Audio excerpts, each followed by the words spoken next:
சுவிசேஷத்தின் நோக்கம் ஜீவனையும் அழியாமையும் வெளியரங்கமாக்குவது. எங்கே? இங்கே வெளியரங்கமாக்குவது. ஜீவனானது மரணமானது ஜீவனாலே விழுங்கப்படும்படிக்கு இந்த சரீரத்தை தரித்து கொண்டிருக்க நாங்கள் விரும்புகிறோம்.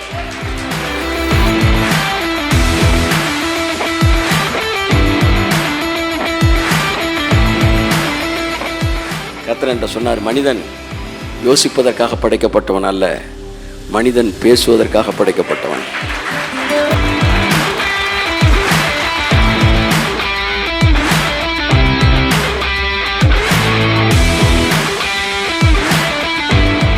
பிரமாணம் என்றால் அது சட்டம். என்றைக்கு இயேசு கிறிஸ்துவை நீங்கள் சொந்த இரட்சகராக ஏற்றுக்கொண்டீர்களோ அன்றைக்கு அந்த சட்டத்திற்குள் நீங்கள் வந்திருக்கிறீர்கள். நீங்கள் சட்டத்திற்கு கீழ்ப்பட்டவர்களாக இருக்கிறீர்கள். என் அன்புக்குரியவர்களே, சட்டத்திற்கு கீழ்ப்பட்டவர்களை சட்டம் தன் கடமையை கையத்தட்டு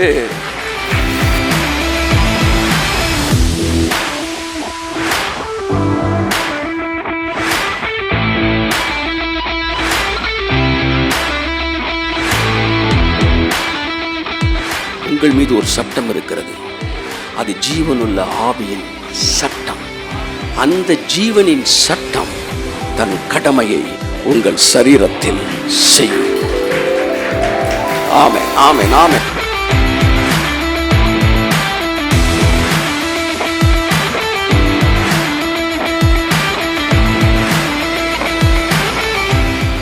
அவர்கள் கோத்திரங்களில் பலவீனப்பட்டவன் ஒருவனும் இருந்ததில்லை. பலவீனப்பட்டவன் ஒருவனும் இருந்ததில்லை. இந்த வசனத்தை இங்க இருக்கிற எல்லாரும் விசுவாசிக்க ஒவ்வொரு நபரும் விசுவாசிக்க ஒவ்வொரு நபரும் சுகமடைய ஆரம்பிக்கிறான். Praise God. Hallelujah, hallelujah, hallelujah, hallelujah, hallelujah, hallelujah. So சபை இதை விசுவாசிக்கணும். ஒருவனும் பலவீனப்பட்டவன் இருந்ததில்லை என்ற மறந்தனால தான் ஸோ இந்த வியாதி சோமாயிரும். அது கொஞ்சம் கஷ்டம் சார், அது கொஞ்சம் சோமாகணும். நம்ம ஜெபிப்போம், ஊக்கத்தோடு ஜெபிப்போம். இப்படிலாம் பலதரப்பட்ட படிக்கட்டுகள் அங்கே ஏன் வருகிறது? சுகத்தை பெறுவதிலே படிக்கட்டுகள் எப்படி வந்தது? அது சுகமாயிரும், இது கட்டாயம் சுகமாயிரும். அது சுகமடைவதற்காக ஜெபிப்போம், கர்த்தர் சுகத்தை தரணும், எதிர்பார்ப்போம். இப்படி பலவிதமான படிக்கட்டு சொற்கள் ஏன் வந்தது? இந்த ஒரே ஒரு சொல்லை நாம் மறந்து போனபடியினால். இந்த சொல் என்ன சொல்லுகிறது? அவர்கள் பலவீனப்பட்டவன், வியாதிப்பட்டவன் அல்ல. பலவீனம் அப்புறம் வியாதி அப்புறம் மரணம். அவன் என்ன சொல்றான்? அவர்களில் பலவீனப்பட்டவனே. சபையை குறித்த தேவனுடைய திட்டம் ஒருவனும் பலவீனப்பட்டவன் இருக்கக்கூடாது என்பதுதான். உங்களை குறித்த தேவ திட்டம் தான். யாராவது ஒருவர், சார் நான் பலவீனப்பட்டுக்கலாமா சார் அப்படின்னா நீங்க பலவீனப்பட முடியாது. ஜீவனுள்ள தேவனுடைய ஆவியின் பிரமாணம். சொல்லுங்க, நான் ஒரு பிரமாணத்தின் கீழ் இருக்கிறேன். அந்த பிரமாணம் என்னை அடக்கி ஆளுகிறது. அந்த பிரமாணம் தனக்கு ஏற்றாற் போல என்னை சுருட்டி இழுக்கிறது. அது என்னுடைய உணர்வுகளிலே, என்னுடைய சிந்தனையிலே, என்னுடைய சரீரத்திலே, என்னுடைய செல்களிலே அது ஆளுகை செய்கிறது. அந்த பிரமாணத்தின் பெயர் ஜீவனின் பிரமாணம்.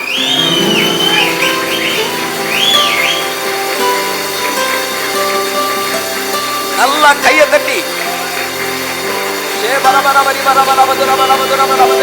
ஜீவனின் பிரமாணம். Come on, say ஜீவனின் பிரமாணம் எனக்குள்ளே கிரியை செய்கிறது, என்னை ஆளுகை செய்கிறது. சட்டம் தன் கடமையை செய்யும்.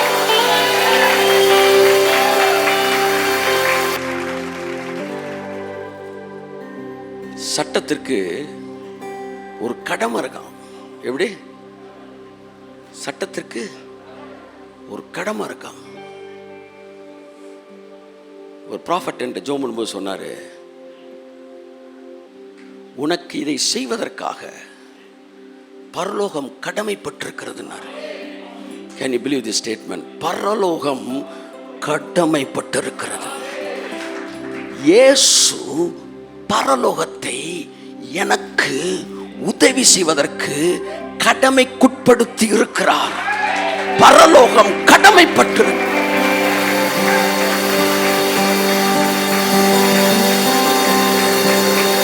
Come on, brother.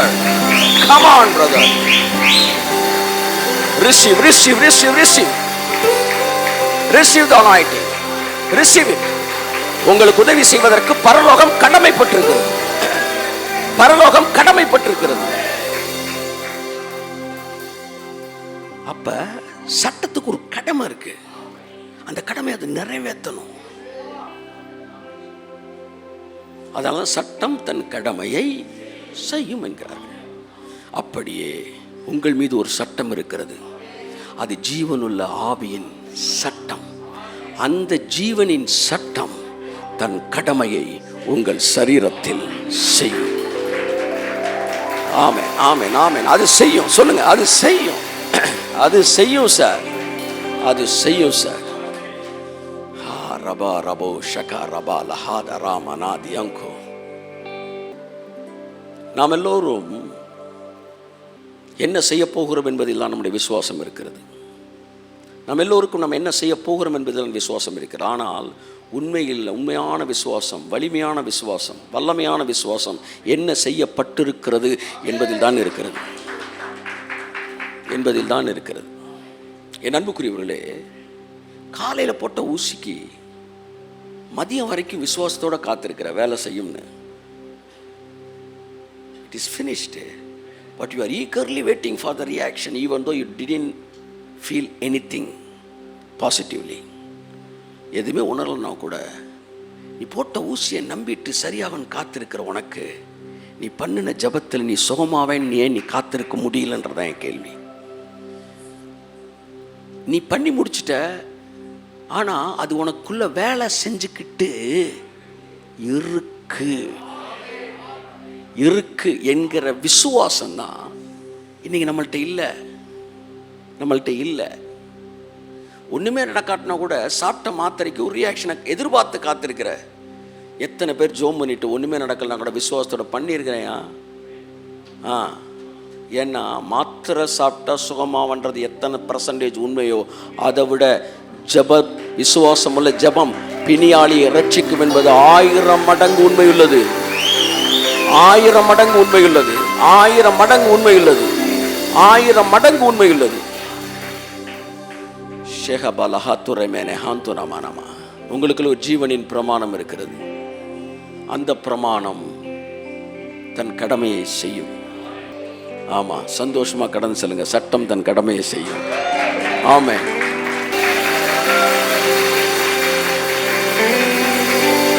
ஆமென், ஆமென், ஆமென், ஆமென், ஆமென், ஆமென். தூரமான புறச்சாதி எனக்கு ஜீவனுள்ள புதிய மார்க்கத்தினுள் மார்க்கத்தினுள் பிரவேசிக்க தைரியம் தந்தரவே.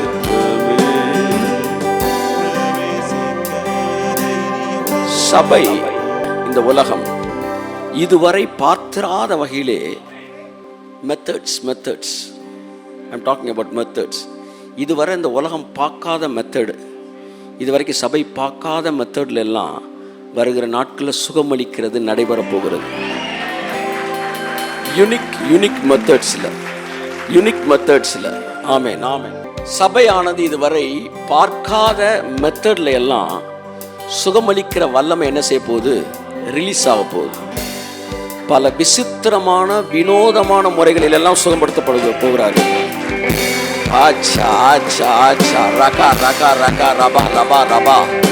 பல விசித்திரமான முறைகளில் ஜனங்கள் சுகப்படுத்தப்பட போகிறார்கள். பல வினோதமான முறையிலே சுகப்படுத்தப்பட போகிறார்கள். ஏற்றுக்கொள்ளப்பட முடியாத பல மெத்தடெல்லாம் இனி வருகிற நாட்கள்ல ஆவியானவர் அந்த மெத்தட்ல எல்லாம் ரிலீஸ் பண்ண போறார். ஓ ஹalleluya. ஜீவனுள்ள புதிய மார்க்கத்தினுள், ஜீவனுள்ள புதிய மார்க்கத்தினுள் பிரவேசிக்க தைரியம் தந்து ரத்தமே சிந்தப்பட்ட ரத்தமே இலையே. Yes, Lord. ரத்தமே சிந்தப்பட்ட இலையாக சிந்தப்பட்டதே. ரத்தமே சிந்தப்பட்ட ரத்தமே. Come on everybody, amen.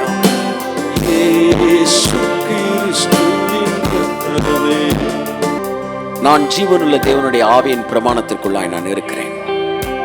எல்லாரும் சொல்ல, ஆவியின் பிரமாணத்துக்குள் இருக்கிறேன், ஜீவனின் பிரமாணத்தில் இருக்கிறேன்.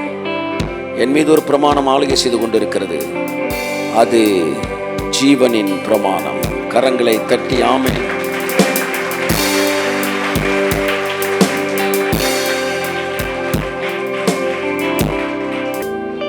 ரோமர் 8ஆம் அதிகாரம் 2ஆம் வசனத்தை வாசித்து முடிப்போம். கிறிஸ்து இயேசுவினாலே ஜீவனுடைய ஆவியின் பிரமாணம் என்னை பாவம் மரணம் என்பவைகளாகிய பிரமாணத்தினின்று விடுதலையாக்கிற்றே.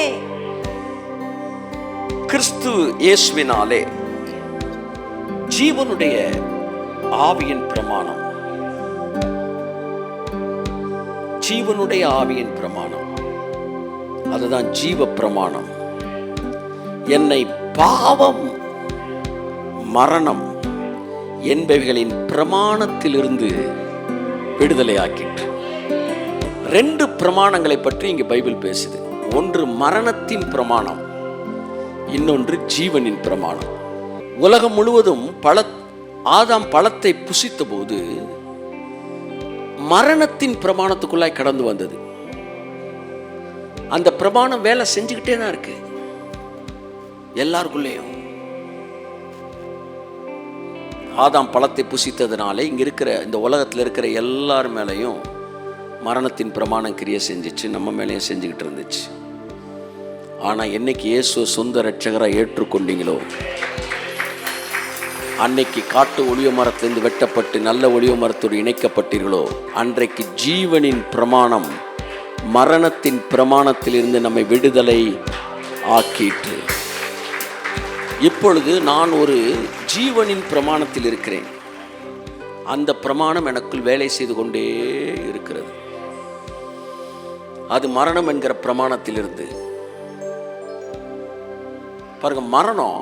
மரணத்தோட பிரமாணம் பலவீனம், மரணத்தோட பிரமாணம் வியாதி. அந்த மரணத்தோட பிரமாணம் வேலை பார்க்குது. ஆனா ஜீவனுடைய பிரமாணம் சுகம், ஜீவனுடைய பிரமாணம் ஆரோக்கியம், ஜீவனுடைய பிரமாணம் ஐஸ்வர்யம், ஜீவனுடைய பிரமாணம் வலிமை, ஜீவனுடைய பிரமாணம் சக்தி, ஜீவனுடைய பிரமாணம் நீடிய ஆயுள். கரங்களை தட்டி கர்த்தருக்கு நன்றி சொல்லுவோம். தூரமான புறஜாதி எனக்கு comma be serious in dealing with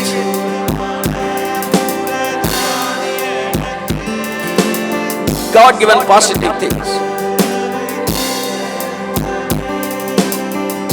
ஜீவனுள்ள புதிய மார்க்கத்தினுள்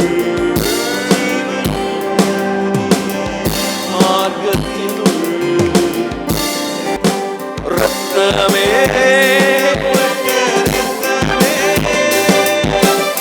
எல்லாரும் உணர்ந்தவர்களாய் ஆமென். பாடல் வரிகளை உணர்ந்தவர்களாய் ஆமென்.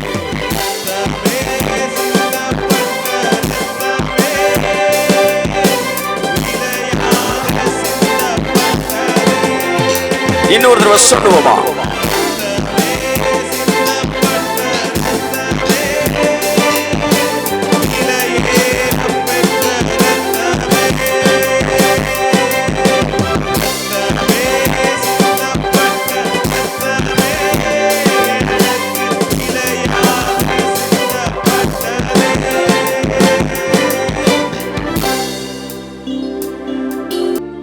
அது எப்படி எனில் மாம்சத்தினாலே பலவீனமாய் இருந்த நியாயப்பிரமாணம் செய்யக்கூடாததை எனக்குள்ளே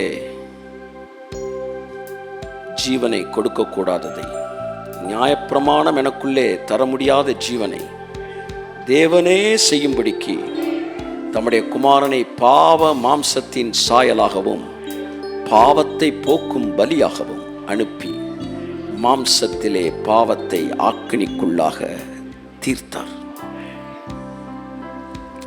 கிறிஸ்து இயேசுவினாலே ஜீவனுடைய பிரமாணம் என்னை பாவம் மரணம் என்கிற பிரமாணத்திலிருந்து விடுதலை ஆக்கிற்று. என் மீது ஆளுகை செய்கிற அந்த பிரமாணத்திற்கு நன்றி சொல்லுகிறோம், அந்த சட்டத்திற்கு நன்றி சொல்லுகிறோம். எல்லாம் வலது கருத்தை உயர்த்தி சொல்ல, என் மீது கிரியை செய்கிற, என் மீது ஆளுகை செய்கிற அந்த ஜீவனின் சட்டத்திற்கு நாங்கள் நன்றி சொல்லுகிறோம். அந்த ஜீவனின் சட்டத்திற்கு நன்றி சொல்லுகிறோம். அந்த ஜீவனின் சட்டத்திற்கு நன்றி சொல்லுகிறோம். அவர்களில் பலவீனப்பட்டவன், எங்களில் பலவீனப்பட்டவன் ஒருவனுமில்லை, ஒருவனுமில்லை, ஒருவனுமில்லை, ஒருவனுமில்லை. எங்களில் பலவீனப்பட்டவன் ஒருவனுமில்லை. காரணம், நாங்கள் ஜீவனின் சட்டத்திற்குள் இருக்கிறோம். அந்த சட்டம் தன் கடமையை செய்யும். கரங்களை தட்டி ஆமென், ஆமென். அந்த சட்டம் தன் கடமையை செய்யும். அந்த சட்டம் தன் கடமையை செய்யும். அந்த சட்டம் தன் கடமையை செய்யும். ஆமென். Yes Lord. வருகிற நாட்களிலே விசித்திரமான வினோதமான முறையிலெல்லாம் சுகமளிக்கிற வல்லமை ரிலீஸ் ஆகும். நீங்கள் வேணாலும் பாருங்கள், இது ஒரு இந்த தீர்க்க தரிசன வார்த்தை நிறைவேறும். உங்களால் ஏற்றுக்கொள்ளப்பட முடியாத வகையில் எல்லாம் கூட கர்த்தருடைய வல்லமை என்ன செய்யும்? ரிலீஸ் ஆகும். அது மரணம் வேலை பார்த்ததை விட விசித்திரமான வழியிலெல்லாம் வேலை பார்க்க போகுது. ஒரு கைப்பி லிஃப்ட்டில் அந்த சுவிட்சை தொட்டக்கூடாதான். தொட்டவன் அடுத்தால் தொட்டுட்டான்னா வைரஸ் என்ன செஞ்சதுதான்? பரவிடுதான். இனிமேல் ஜீவன் எப்படிலாம் பரவ போகுது பாருங்க. தட்டு தட்டு தட்டு, நல்லா தட்டு, நல்லா தட்டு, நல்லா தட்டு, நல்லா தட்டு. ஆமாம், 8ஆம் நம்பர் ஃப்ளோருக்கு போகிறத அமுக்கிட்டு நீ போகிற, அன்னைக்கு 8க்கு வர்றவன் ஃபுல்லாக சுகமாகறான்.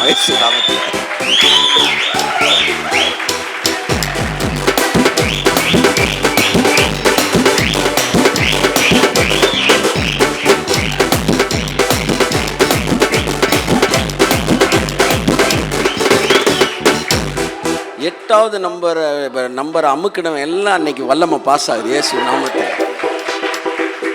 ஸோ அதாவது இன்னைக்கு வரும்போது ஆவியானவர் சொன்னார், மரணமானது நன்மையானதை கொண்டு, அதாவது பாவமானது நன்மையானதை கொண்டு எனக்கு மரணத்தை பிறப்பித்தது. பாவத்தோட வல்லம் என்ன தெரியுமா? நல்லதை வச்சே கொன்னுச்சு. சபையில் பரிசுத்தம் பரிசுத்தம் பரிசுத்தம்னு பேசி உன் பரிசுத்தம் பத்தலை, அதனால் தெருவில் பிச்சைடுறா. உன் பரிசுத்தம் பத்தலை, அதனால் தெரு நாய் மாதிரி திரிடா. உன் பரிசுத்தம் பத்தலை, அதனால் உனக்கு சுகம் கிடையாதுடா. உனக்கு பரிசுத்தம் பத்தலை, அதனால் உனக்கு உன் கடன் அடையாதுடா. உன் பரிசுத்தம் பத்தலை, அதனால் உன் குடும்பமே விளங்காமல் போகும்டா என்கதை போன்ற பிரசங்கங்கள், கோடிக்கணக்கான பிரசங்கங்கள். நன்மையானதை கொண்டு பேசும்போது எதை வச்சு தான் பேசினா? நன்மையானதை கொண்டு நமக்கு மரணத்தை பிறப்பித்தான். வரும்போது ஆவியானவர்கிட்ட சொன்னார், தேவனானவர் தீமையானதை கொண்டே உனக்கு ஜீவனை பிறப்பிக்க போறேங்க.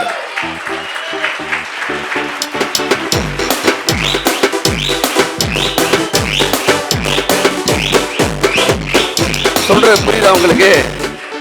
நிறைய விஷயத்தை என் நெகட்டிவாக வச்சே பேசுவார் தேவன். அது பாரு, அதை பாடுறா, அதை பரவச்சுடா. ஆமாம், அப்போ இது அப்படி தான் பரவும் அப்போ பிசாசு ஏன் இப்படிலாம் உனக்கு சொல்லி கொடுத்தோன்னு யோசிக்கிற அளவுக்கு தீமையானதை வச்சே என்கிட்ட நிறைய நல்லது பேசுவார். பாருங்க, நீங்கள் சொல்கிறார் தொட்ட ஒரு லிஃப்ட்டில் தொட்டதில் வியாதி பரவச்சுல. ஆமாம், அப்போ ஜீவன் பரவாதா? ஜீவன் பரவாதா? அப்போ தேவன் நல்லா பாருங்க, தீமையானதை கொண்டு, இதெல்லாம் தீமையானது இதை வச்சே உங்களுக்கு ஜீவனை தரப்போறார் இயேசு நாமத்தில்.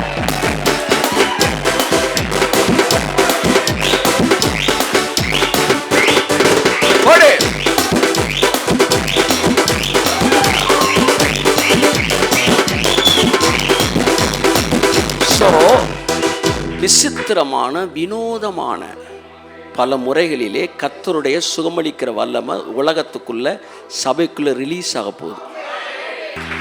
எல்லாரும் உற்சாகமாய் கரங்களை தட்டி ஆமென். பல விசித்திரமான வினோதமான வழிகளிலெல்லாம் தேவன் ஜனங்களை சுகப்படுத்த போறார். இயேசு கிறிஸ்துவின் நாமத்தினாலே என் ஜனங்கள் ஆசீர்வதித்து அனுப்புகிறேன். அவர்களில் பலவீனப்பட்டவன் ஒருவனும் இல்லை என்கிற வார்த்தையை நாங்கள் டிக்ளேர் பண்ணுகிறோம்.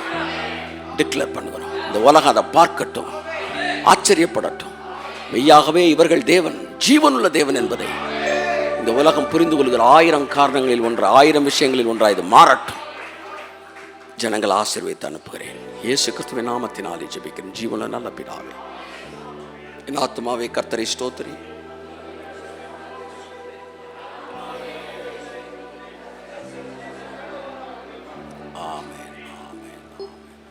நம்முடைய கர்த்தராகிய இயேசு கிறிஸ்துவின் கிருபையும் பிதாவாகிய தேவனுடைய அன்பும் ஆவியானுடைய ஐக்கியம் வழிநடத்தலும் பாதுகாப்பும் நம்ம ஒருவருடைய கூட விசேஷம் உலகமெங்கிலும் தேவனுடைய வார்த்தை கேட்கிற எல்லாரோடும் கூட என்றென்றைக்கும் தங்கியிருப்பதாக. ஆமென். Praise God. Hallelujah. So happy. ஜீவனின் பிரமாணம் உங்களுக்குள் வேலை செய்கிறது. எல்லாம் கையை வச்சு சொல்லுங்க. சட்டம் தன் கடமையை செய்யும்.